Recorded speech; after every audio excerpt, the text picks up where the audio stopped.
जब कोई भी लोग ब्लॉगिंग की फील्ड में नया नया आता है तो वो सोचता है अपने ब्लॉग को जल्दी से जल्दी जो है एकदम टॉप पे ले जाए। लेकिन इस चक्कर में क्या होता है, उनको जानकारी कम रहता है और वो कुछ ऐसे गलतियां कर देते हैं जो कि उनके लिए बहुत ही ज़्यादा नुकसानदायक हो सकता है। अगर आप भी ब्लॉगिंग के फील्ड में ही आने की सोच रहे हैं तो ऐसे 5 में गलतियाँ इस वीडियो में बताने वाला हूं जो आप कभी नहीं करिएगा, या ऑलरेडी अगर ब्लॉग स्टार्ट कर चुके हैं तो पहले से जान लीजिए ताकि कभी आप मिस्टेक नहीं कर सकते हैं। पूरी जानकारी के लिए वीडियो को लास्ट तक देखते रहिएगा। हेलो दोस्तों, मेरा नाम है अजय और आप देख रहे हैं एज इन्फॉर्मर। देखिए, गलती नंबर फर्स्ट क्या होता है कि जब ब्लॉगिंग के फील्ड में लोग नए आता है, मान लीजिए आप जो है ब्लॉगिंग के फील्ड में नए नए आए हैं और अब आप देखते हैं कि आप ही के फील्ड का जो टॉप ब्लॉगर है, मान लीजिए किसी का ब्लॉग जो है बहुत बढ़िया से रैंक कर रहा है, तो आपके दिमाग में चलता है कि उसके पूरे ब्लॉग को पढ़े और इसके बाद क्या करते हैं, सोचते हैं कि यार जब इस टॉपिक पे इसने लिखा है, इसका ब्लॉग रैंक है, इससे ज़्यादा पैसा अर्निंग कर रहा है, आप क्या करेंगे या नए ब्लॉगर क्या करते हैं कि उनके ब्लॉग पोस्ट को डायरेक्टली पूरा का पूरा कॉपी कर लेते हैं और अपने ब्लॉग पोस्ट में पेस्ट कर देते हैं और इसके बाद सोचते हैं कि उनका ब्लॉग पोस्ट जो है रैंक कर जाएगा। देखिए, सबसे पहली बात यहाँ पे ऐसा गलती भूल से भी नहीं करिए। क्या करना है मैं आपको बताने जा रहा हूँ, कैसे दूसरे का कॉपी भी करना है तो, लेकिन पहले इस बात को समझ लीजिए। कॉपी करिएगा तो सबसे पहली बात, गूगल का एल्गोरिथम इतना स्ट्रॉन्ग धीरे धीरे हो चुका है कि अगर आप डिट्टो टू डिट्टो मतलब एक एक पॉइंट को सीधे कॉपी और पेस्ट कर लीजिएगा तो आपके ब्लॉग पोस्ट को रैंक तो नहीं करने वाली है। दूसरी बात, जो उसका ओरिजिनल जो ऑथर होगा ना, जो ब्लॉगर पब्लिश किए होंगे, वो क्या करेंगे, वो चेक कर सकते हैं कि उनके ब्लॉग का कंटेंट जो है कहाँ कॉपी किया गया है, कहाँ चोरी किया गया है। और अगर आपके ब्लॉग पे जो है पाया गया तो ऐसे कंडीशन में ओरिजिनल जो ब्लॉगर होगा वो कॉपीराइट स्ट्राइक दे सकता है, जिससे क्या होगा कि आपका जो ब्लॉग होगा उसको लाइफ टाइम के लिए गूगल समझेगा कि इस ब्लॉग पे जो है पोस्ट जो है चोरी का पोस्ट आता है, तो कहीं ना कहीं आपको फ्यूचर के लिए बहुत ज़्यादा नुकसानदायक होने वाला है।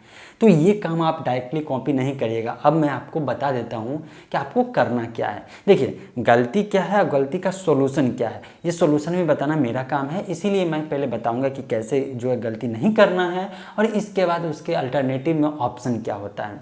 देखिए, अगर आपको किसी का ब्लॉग पोस्ट जो रैंक है और आपको पसंद आ गया है तो पहले पूरे ब्लॉग पोस्ट को पढ़िए।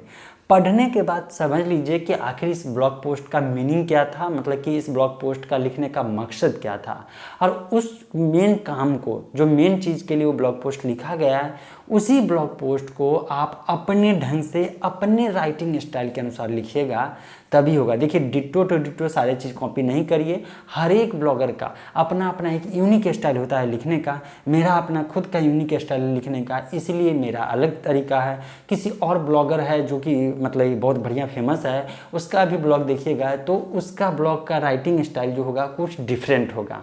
तो आप भी अपने ब्लॉग पोस्ट का जो राइटिंग स्टाइल है उसको चेंज कर लीजिए और इसके बाद उसी ब्लॉग पोस्ट को जब लिखिएगा अपने ढंग से तो वो कॉपीराइट नहीं आएगा। और हाँ, गलती से इमेज मत इस्तेमाल कीजिएगा, उसका डिट्टो डिट्टो कंटेंट तो इस्तेमाल कर लिए, लेकिन इमेज जो है आपको अलग इस्तेमाल करना चाहिए।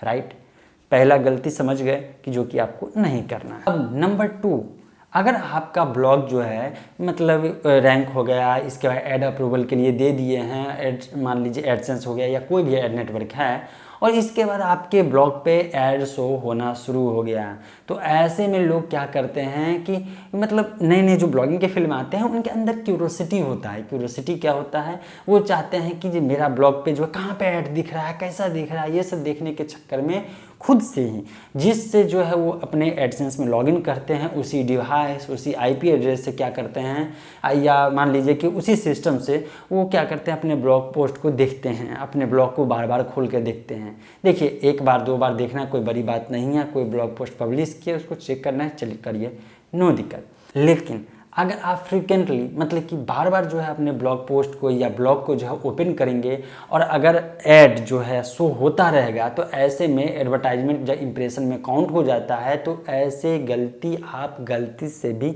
नहीं करें, क्योंकि इससे आपको कहीं ना कहीं जो है एड नेटवर्क पे जो है इफ़ेक्ट पड़ेगा। वो समझ जाएगा कि आप जो है उसको ठगने की कोशिश कर रहे हैं, तो ऐसे में फ्यूचर में दिक्कत हो सकता है। ये गलती आप नहीं करिएगा।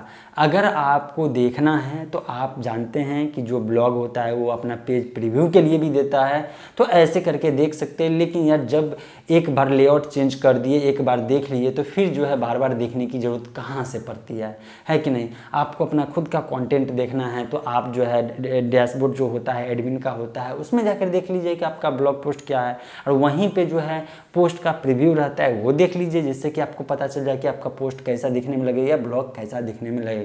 बार बार ऐसा गलती नहीं करिएगा, राइट। दूसरा मिस्टेक समझ गए और इसका सॉल्यूशन भी समझ गए। अब चलते हैं तीसरे, जो कि बवंडर मिस्टेक करते हैं जो नए ब्लॉगर होते हैं। वो क्या करते हैं, उनका नया नया एड नेटवर्क अप्रूवल मिलता है, इसके बाद सोचते हैं कि जल्दी से जल्दी कमाई हो सके, और उनके ब्लॉग पे हो सकता है कि ट्रैफिक कम रहता है या एड प्लेसमेंट का तरीका नहीं मालूम है। एड प्लेसमेंट के कारण है अर्निंग जो है उतना अच्छा खासा नहीं रहता है। वो क्या करते हैं, सबसे बवंडर मिस्टेक जो होता है वो करते हैं, खुद के ऐड पे क्लिक करते हैं। ये गलती से भी सपने में भी नहीं करिएगा। और हाँ, अगर आप थोड़ा सा शानपट्टी दिखाइएगा, थोड़ा सा सोचिए कि यार मैं ना करूं, मैं अपने दोस्त को बोलता हूं, वो खोलेगा करेगा, तो गूगल इतना बड़ा बेवकूफ़ नहीं है। इसके पास डेटा कलेक्शन इतना ज़्यादा है कि वो डिसाइड कर सकता है कि आपका लिंकिंग, क्योंकि देखिए सिर्फ गूगल डेटा अपने पास सिर्फ गूगल के सर्विसेज से नहीं लेता है। बहुत सारे इंडस्ट्री में, इंटरनेट की दुनिया में ऐसे सॉफ्टवेयर है, ऐसे कंपनियां हैं जहां पे डेटा रहता है और गूगल जो है वो डेटा खरीदती है और इससे डिसाइड कर लेती है कि जो लोग हैं वो आपके आसपास के, मतलब कि एक तरह से कहिए कि 80 to 90% जो है ये डिसाइड कर लेता है कि आप करवा रहे हैं या नहीं करवा रहे हैं। यहीं पे कोई अनजान आदमी अगर आपके वेबसाइट पे आता है तो गूगल कुछ नहीं करेगा, लेकिन वो डिसाइड अगर कर लिया है कि आपके ही सर्किल का है तो आपको दिक्कत होगा, क्योंकि गूगल एक एक टेक्स्ट तक भी पढ़ता है, वो पूरे के पूरे बिहेवियर को समझता है। इसीलिए ऐसे गलती नहीं करिएगा। लेकिन अगर आपकी अर्निंग किसी भी कारण से, ऐड प्लेसमेंट के कारण से कम हो चुकी है या ज़्यादा नहीं हो रही है जबकि पेज व्यू है, तो ऐसे में आपके लिए मैंने एक ऑलरेडी डेडिकेटेड वीडियो बना चुका हूँ कि आप ज़्यादा से ज़्यादा ऐड प्लेसमेंट करके अर्निंग को कैसे इंक्रीज कर सकते हैं। वो वीडियो देख लीजिएगा जब ये वीडियो ख़त्म हो जाएगा, तो ताकि आपको जो है कुछ टिप्स मिल जाएगा और इसी टिप्स के मदद से जो है आप अपने अर्निंग को कुछ हद तक इंक्रीज कर सकते हैं, सिर्फ और सिर्फ प्लेसमेंट चेंज करने के बाद। मतलब ऐड का पोजीशन चेंज हो जाने के बाद जो है अर्निंग में बहुत ज़्यादा डिफरेंस हो जाता है। चौथा, एक बहुत इंपॉर्टेंट चीज़ बैकलिंक से रिलेटेड है। अपने ब्लॉग पोस्ट को सर्च इंजन ऑप्टिमाइजेशन के लिए जो है तैयार करने के चक्कर में, ब्लॉग को जो है रैंक करने के चक्कर में गूगल में अच्छा रैंक हो, इसके लिए आपके ब्लॉग का बैकलिंक बनना ज़रूरी होता है, राइट। इतना मैं बता चुका हूँ, आप लोग भी जानते हैं। बिना बैकलिंक का भी कैसे होता है वो भी मैं बता चुका हूँ, लेकिन इतना तो आप समझ चुके हैं कि बैकलिंक जो है लाइफ टाइम के लिए एक स्ट्रॉन्ग सिग्नल है कि अगर आपके ब्लॉग पे बैकलिंक की संख्या ज़्यादा है तो आपका ब्लॉग जल्दी रैंक करता है और ऊपर पोजीशन में रहता है।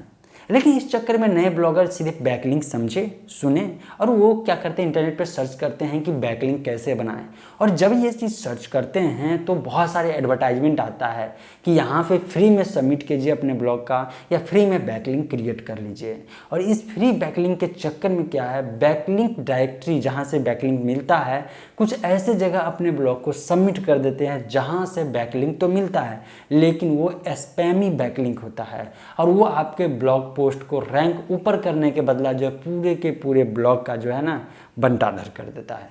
मतलब कि आपका ब्लॉग जल्दी रैंक ही नहीं करेगा। बिना बैकलिंक जो फ्री वाले क्रिएट करने के चक्कर में जो थे, उससे पहले या बिना बैकलिंक का भी अगर काम करते ना तो जितना रैंक करता वो भी नहीं करने वाला है, क्योंकि गूगल स्पैमी बैकलिंक को बहुत ही घटिया और बहुत ही बेकार समझता है। वो ये समझता है कि आप जो है गूगल के साथ जो है धोखाधड़ी करने की कोशिश किए हैं, आप जो उसको ठगने की कोशिश किए हैं, और अगर किसी को पता चल जाए कि आपने उसको ठगने की कोशिश किया तो वो क्या करेगा, ये तो आप बेहतर ढंग से समझ सकते हैं। तो मैंने आपको पहले ही बता दिया था कि बहुत सारे ऐसे एल्गोरिथम का अपडेट आ चुका है गूगल में कि अगर आपके ब्लॉग पोस्ट पे बैकलिंक नहीं भी है या ब्लॉग का उतना अच्छा खासा बैकलिंक नहीं है फिर भी रैंक करेगा। और कैसे, बिना एक भी बैकलिंक का मैंने अपने ब्लॉग पोस्ट को रैंक किया, और रैंक करने के बाद जो है उस सिंगल ब्लॉग पोस्ट से आई थिंक 1000 नहीं 800 से लेकर के 1000 के डॉलर के बीच में जो है अर्निंग किया था। और वो चीज़ मैं वीडियो बना कर बहुत दिन पहले बताया था।